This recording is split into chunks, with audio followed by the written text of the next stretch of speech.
What's up, Game Boys and Girls? Big T here, back with another video, and this video is about the Wii U. As you guys already know, the online services for Wii U and 3DS have been shut down, and so a lot of people in the community have been talking about it, doing retrospectives, doing, just kind of commentaries, looking back on the Wii U and its legacy and whatnot. As you guys probably know, I love the Wii U. Yes, it has its shortcomings, but somebody like me, sales don't matter as much as what the console offers me.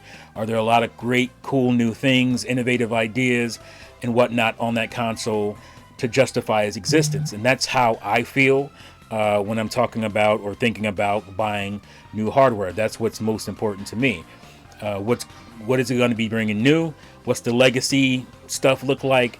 And that kind of thing. So I came across a video. I'm not going to say which video it is. I've seen a few that was kind of talking about the legacy, and it was a pretty good video. And I just had maybe issues with one or two different points. But me thinking about what I felt about the Wii U and whatnot, I just start looking in the comments to see what people felt and how they were thinking. One comment in the video itself was about like this kind of revisionist history when it comes to Nintendo Wii U, and I'm like, I don't think there's any. People love what they love.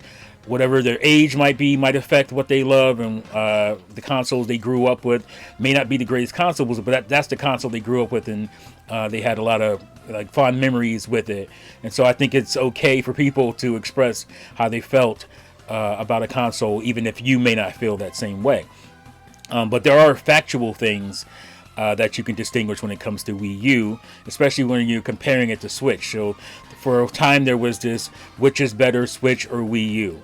And as a console, obviously the Switch is better, not just because it sells better, because it has tons of more games, more gameplay experiences to endure. But it also has a lot of faults. It also has a lot of things, or it lacks a lot of things that the Wii U had. And it's okay to point those things out and not act like, oh, no, it's just better because it sold better. And I think to me, that's nonsense. So I was about to make a comment, but then I scrolled into the comments and I saw a pretty brilliant comment from somebody. I don't want to say it's brilliant, but it hit all the points I was going to hit. And as you can see, this is a very long comment. I still put a comment under this. You see my comment there, starting there. But this person hit pretty much everything I wanted to say. So I'm just going to read their comment and just explain why the Switch is lacking in ways that the Wii U was not. So the commenter name is Wakas, and he says the Wii U and 3DS had more heart and soul than the Switch. And that's just a fact, and that's true, because if you think about things I'm sure he's going to get into here, that is very true. They felt more welcoming from the start. The entire era felt like a huge party, regardless of some complaints made at the time. No era is perfect, but when you boot up the Wii U, you're presented with hundreds of different Miis playing messages from all around the world, from the awesome Miiverse and the amazing social aspect. Even how well the Nintendo eShop interface was presented on that system, from the awesome music that plays in the background, and if you have the volume up and the gamepad, they both come together to play one harmony. The level of intimacy and detail built into the texture of the Wii U was magical.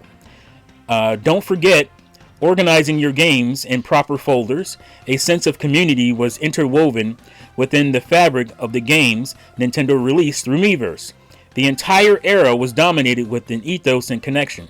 Remember how much more personal and wholesome Nintendo Directs used to be, with the fun quirks, updates on game development, and developer commentaries? Yes, I wholeheartedly agree with that, and I do miss that. And maybe that's part of some kind of nostalgia, although I don't think it's nostalgia for me. I'm an old man, and 10 years ago is not nostalgia for me. But the era felt differently. Yes, they had issues. Yes, we understand that. But community was pretty strong for the most part in the beginning, especially. Some people waned off at the end and started attacking the Wii U, which I thought was strange. If you like something for this thing before, how do you hate it for that thing later on? It didn't make any sense. and it just became kind of the thing is to crap on the Wii U.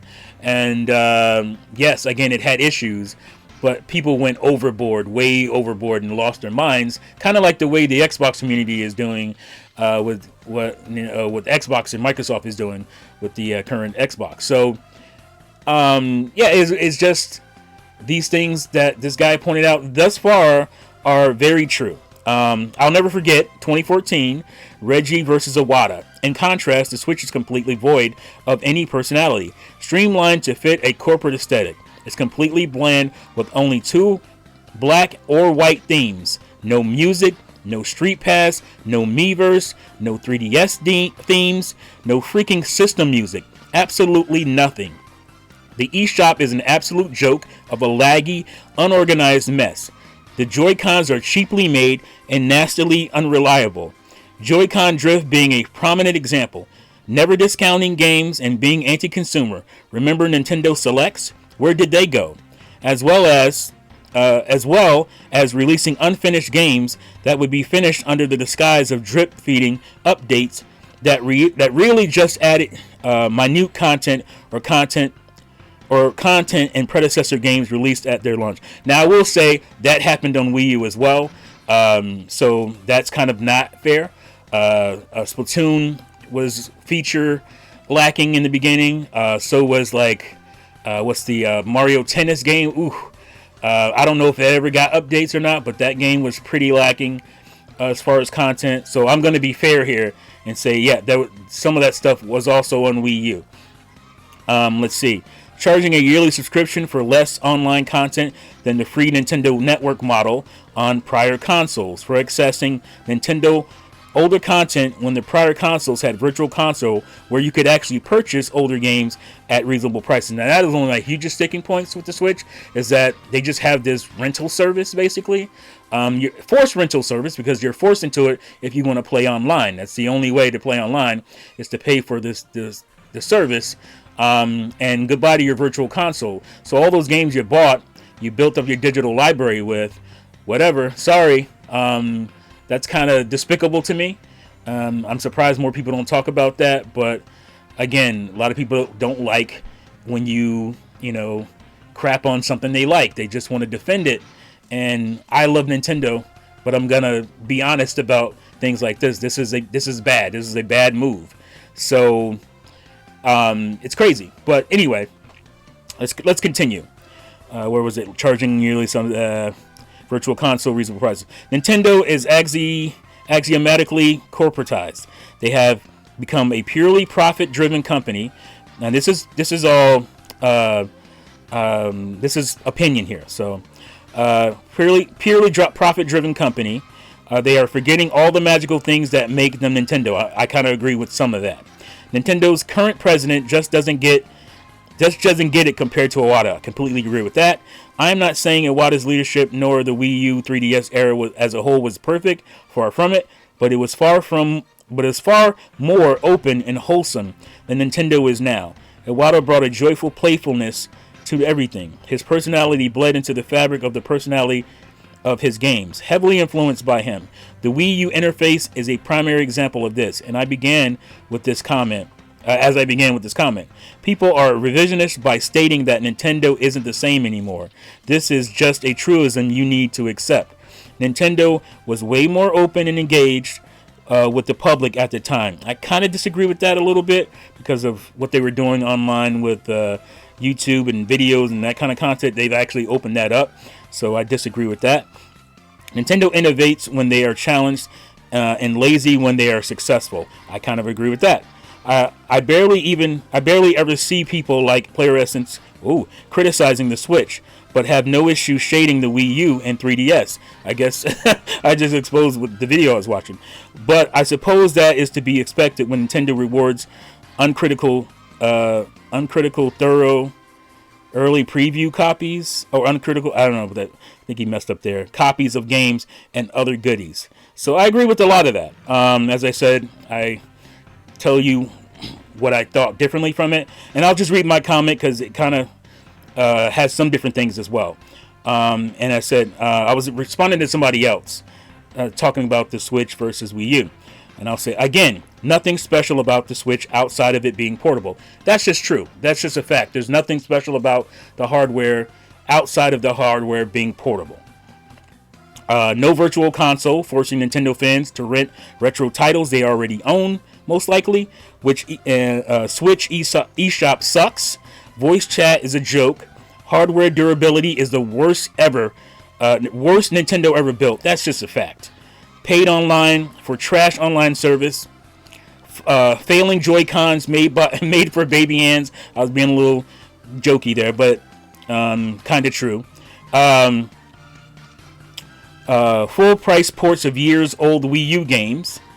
No customization. Your argument is mostly about sales, because this guy was talking about how great the Switch sells over the Wii U. That proves how great it is. No. What does it all? Let's see. A console selling does nothing for me. What does it offer me as a gamer? That's what matters the most. Saturn didn't sell well, but it has an amazing game library, and that's why it's my second favorite console of all time. I'm not a gamer for popularity contests. I'm also not excited to play the worst version of third-party multiplats. Now, that was a huge sticking point when it came to Wii U and people getting upset about it. Oh, these third-party multiplats aren't as good as the other offerings on the other consoles. And, that was true here and there. But nobody has a problem with that on Switch because it sells well.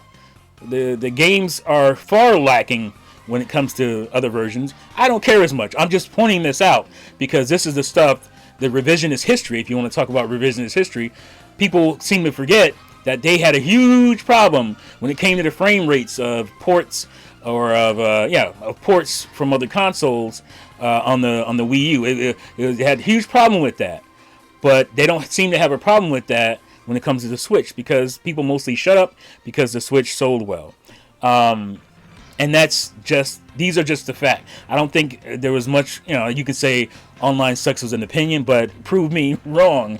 Is it not what it should be? And again, the Wii U had free online.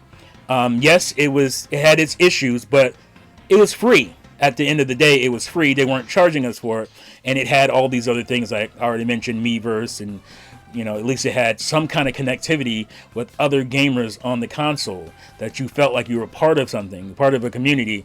Miiverse was amazing for that, and I thank Pretendo for bringing that back. If you guys don't know, Pretendo is basically a group of fan coders who are able to bring back the online servers, their own, obviously, servers for online. A lot of the games work online. They're still working on things. Miiverse is back. It is just beautiful. And I bought a Wii U, this white one. I have a black one, the black deluxe one, or whatever it's called. But I bought this one so I can to mod it, because all your friends and stuff don't go over to it, so you have to build up a new friends library, which is fine. So I bought myself a white Wii U. Just I wanted to have an original hardware, not untouched hardware version of the Wii U, and then this will be my modded console, so I can do Miiverse and all that cool stuff all over again. And when I'm not online, I'll just if I want to play my games and further.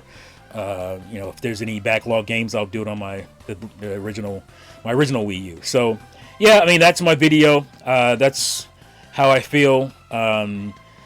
This talk about revisionist history when it comes to Wii U. We all know nobody is leaving delusions of grandeur. We all know that the Wii U was a commercial failure, but that doesn't mean it's just junk, like a lot of people were trying to say at the end of its life and saying now, and how much better the Switch is.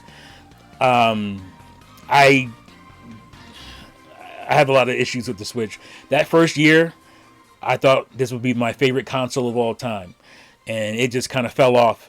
My excitement after that, 2018 was rough, but the console kept selling, so it is what it is. And I think, like I said, it had to do with the fact that it's portable, and you can take the console games that you're playing at home on the go. And so that helped it a lot.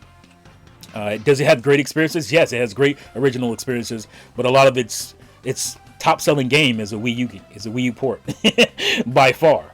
And there you go. So yeah, that's it for this video. Let me know what you guys think in the comments below. I really want to see what people have to say on this issue. I love the Wii U. Yes, it had its faults, but there's a lot of stuff on the Wii U that I love over the Switch. And I'm not saying it's a better console, but I'm just saying the Switch could have been my favorite of all time if it had brought these things over and gave more original experiences that I could say and have more personality as a console. So that's my video. Let me know what you think in the comments below. Thank you again for watching and listening. And now, see you fools next time. Peace out.